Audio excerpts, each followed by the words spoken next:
ছাগলের ডায়রিয়া বা পাতলা পায়খানা হলে আপনার কি করণীয় তা জানতে পারবেন আজকের ভিডিওতে। আসসালামু আলাইকুম, সকলেই কেমন আছেন? শুভ সকাল কৃষক, খামারি ভাই ও বোনেরা। আজকের ভিডিওটি অনেক গুরুত্বপূর্ণ ছাগল পালন চাষিদের জন্য। তো আমরা আমাদের ছাগলের পাতলা পায়খানা বা ডায়রিয়ার মতো হয়েছে, কিছুদিন ধরে তারা এক কথায় ছেড়ে দিতেছে। তো পাতলা পাতলা পায়খানা করছে। তো আমরা এদেরকে বাচ্চা সহ যতগুলো ছাগল আছে সবগুলোকে আমরা একটি চালতা পাতার জুস সকলকে খাওয়াতে সিরিজ দিয়ে খাওয়াই দিলাম, যাতে করে সকলের এই ভাইরাসটা, ডায়রিয়া ভাইরাসটা কেটে যায়। আমরা একে একে করে সব ছাগলের বাচ্চা এবং বড় বড় ছাগলকে ধরি।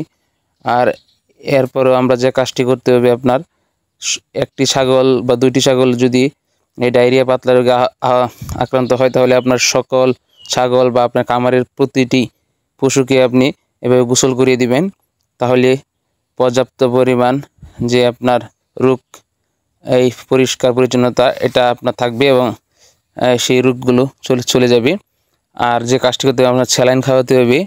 আর হচ্ছে আপনার মারের সাথে লবণ দিয়ে আপনারা একটু কুসুম গরম করে পানি দিয়ে মিক্সিং করে খাওয়াবেন।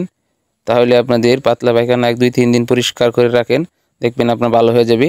আর এদিকে কাঁচা বা এরকম খাবার দিবেন না, শুকনো খাবার দিবেন, খড়কুটো দিবেন।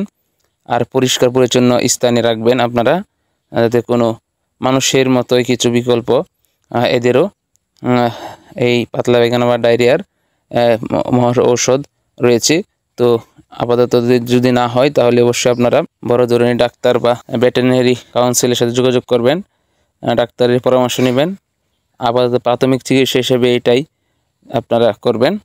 তো সকল বাচ্চা বা সকল মা ছাগলকে সুস্থ রাখার জন্য আপনাকে অনেক কিছু মেনে চলতে হবে। আর আপনি একটা মাথায় রাখবেন, একটি সুস্থ ছাগল আপনাকে আপনার সফলতার দ্বারপ্রান্তে নিয়ে যাবে। তো আজকে পর্যন্তই, ভালো থাকবেন। আসসালামু আলাইকুম।